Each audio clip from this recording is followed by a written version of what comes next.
రామకృష్ణ గారు, అంటే మీరు చెప్పింది సమస్య స్పష్టంగా ఉంది. బట్ నార్మల్గా 0 అవర్లో సమస్య ప్రస్తావన సాధ్యమైనంత వరకు మీరు కాగితాలు లేకుండా ఆకలింపు చేసుకుని మాట్లాడితే, అంటే లోక్సభలో జరిగేది జనరల్గా 0 అవర్లో కాగితాలు అలౌ చేయరు, చెప్తారు, తీసుకొచ్చారు, అది తప్పని నేను అంటలా. వీలైతే ఆకలింపు చేసుకుని మాట్లాడితే ఇంకా చాలా బాగా వస్తుందని. గౌతు శిరీష్ గారు. ధన్యవాదాలు అధ్యక్ష. పూర్తిగా వ్యవసాయం మీద ఎక్కువగా ఆధారపడే పలాస నియోజకవర్గంలో 3 మండలాల్లో ఒక మున్సిపాలిటీ ఉన్నాయి అధ్యక్ష. మందస మండలం, పలాస మండలం, వజ్రకొత్తూరు మండలం మరియు పలాస మున్సిపాలిటీ. వంశధార ఎడమ కాలువ ద్వారా పలాస మండలంలో కొంత భాగానికి, వజ్రకొత్తూరు మండలంలో కొంత భాగానికి, అలాగే పలాస మున్సిపాలిటీ కొంత భాగానికి మాత్రమే సాగునీరు అందిస్తున్నాం అధ్యక్ష. అయితే మందస మండలం మా పలాస నియోజకవర్గంలో అత్యంత పెద్ద మండలం. దాదాపు 41 పంచాయతీలు, 215 గ్రామాలతో కూడిన మందస మండలానికి వర్షాధారం మాత్రమే ఈరోజు సాగునీటికి ఆధారంగా ఉంది అధ్యక్ష. ఈ ఇబ్బందిని గమనించి 1987లో అప్పటి శాసనసభ్యులుగా ఉన్న నాన్నగారు, అప్పటి ముఖ్యమంత్రిగా ఉన్న నందమూరి తారక రామారావు గారి సహకారంతో కలింగతల ప్రాజెక్టు, డబార్సింగ్ ప్రాజెక్టు, దామోదర్ సాగర్ ప్రాజెక్టును తీసుకొచ్చారు అధ్యక్ష. దాదాపు 11,500 ఎకరాలకి 3 ప్రాజెక్టులే ఆధారం అధ్యక్ష. అయితే అప్పటి నుంచి ఇప్పటి వరకు కూడా వాటికి రిపేర్లు నోచుకోలేదు అధ్యక్ష. దయచేసి ఇప్పటికే వాటి డీటెయిల్ ప్రాజెక్ట్ రిపోర్ట్ని సదరు మంత్రి గారికి ఇవ్వడం జరిగింది అధ్యక్ష. వారి ఆర్డర్స్తోని అక్కడ అధికారులకు చెప్పి, ఎందుకంటే ఈ రిపేర్లు కానీ చేయించగలిగితే మరి వచ్చే 10-15 సంవత్సరాలకు కూడా అక్కడున్న రైతులకు ఇబ్బంది ఉండదు అధ్యక్ష. మన కూటమి ప్రభుత్వంలో ఈ పని చేయించగలిగితే మందస మండల రైతులు కూటమి ప్రభుత్వానికి ఎప్పటికీ వారు మీకు మద్దతుగా ఉంటారు అధ్యక్ష. ధన్యవాదాలు అధ్యక్ష. మంచి సమస్య ప్రస్తావించారు. సుందరపు విజయ్ కుమార్ గారు. ధన్యవాదాలు అధ్యక్ష.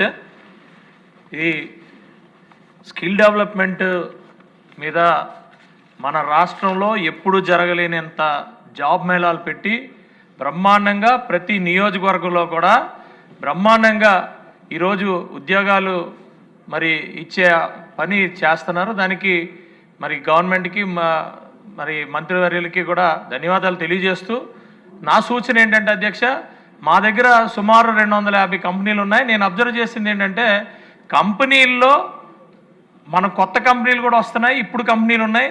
స్కిల్ డెవలప్మెంటు ఈ కంపెనీలు ఏదైతే మనం తీసుకొస్తున్న జాబ్స్ని టోటల్గా స్కిల్ డెవలప్మెంట్తోని అనుసంధానం చేసి రేపు అనే రోజు మనం ప్రొడక్ట్ చేసి ఎలాంటి జాబ్స్ కావాలి, ఎలాంటి ఇది అనేది దాని మీద పూర్తిగా మనం ఒక షెడ్యూల్ తయారు చేసుకొని ట్రైనింగ్ ప్రాపర్గా ఇచ్చుకొని, ఇంకొకటి ఏం జరుగుతుందంటే కంపెనీలు స్కిల్ డెవలప్మెంట్ని అప్రోచ్ అవ్వట్లేదు అధ్యక్ష.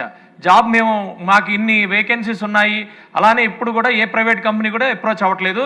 దయచేసి మంత్రి గారికి మీ ద్వారా చెప్పేది ఏంటంటే, దయచేసి స్కిల్ డెవలప్మెంట్ డిపార్ట్మెంట్ని ప్రైవేట్ కంపెనీలతోని ఇంకా ఎక్కువగా మనం లింకప్ చేసి వాళ్ళకి రేపు రాబోయే రిక్వైర్మెంట్ ఏంటి, ఎక్కడెక్కడ మనకి ఏ డిగ్రీలు చేస్తున్నారు, ఎవరెవరు స్కిల్స్ ఎలా అయితే ఉన్నాయి, ఆ స్కిల్స్ని నెక్స్ట్ 6 మంత్స్లోనో 3 మంత్స్లోనో మనం ఎలా డెవలప్ చేసుకోవాలనే దాని మీద ఓవరాల్గా ఒక మ్యాప్ క్రియేట్ చేసుకొని ఇంకా మంచిగా కాన్సన్ట్రేట్ చేస్తే అధ్యక్ష, మనకి ఆంధ్రప్రదేశ్ గవర్నమెంట్కి చాలా ఇంకా అంటే ఇప్పటికే చాలా హ్యాపీగా ఉన్నారు.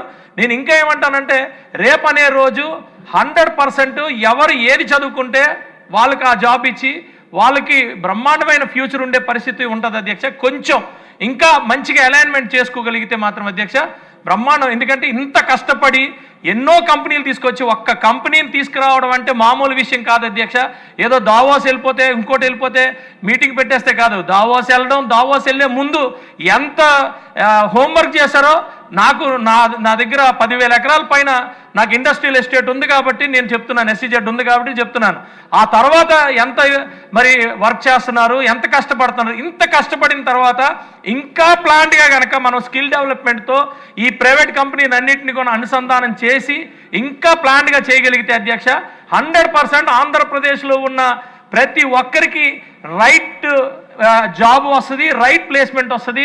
ఇంకా మనం ఆంధ్రప్రదేశ్కే కాదు బయట ఉన్న స్టేట్స్ కూడా ఇవ్వగలుగుతాము, ఒక ఆదర్శంగా నిల్చుంటామని చెప్పి మీ ద్వారా మంత్రి గారికి తెలియజేసుకున్నా అధ్యక్ష. ధన్యవాదాలు అధ్యక్ష. చక్కటి సూచన చేశారు విజయ్ కుమార్ గారు. 0 అవర్ ముగిసింది.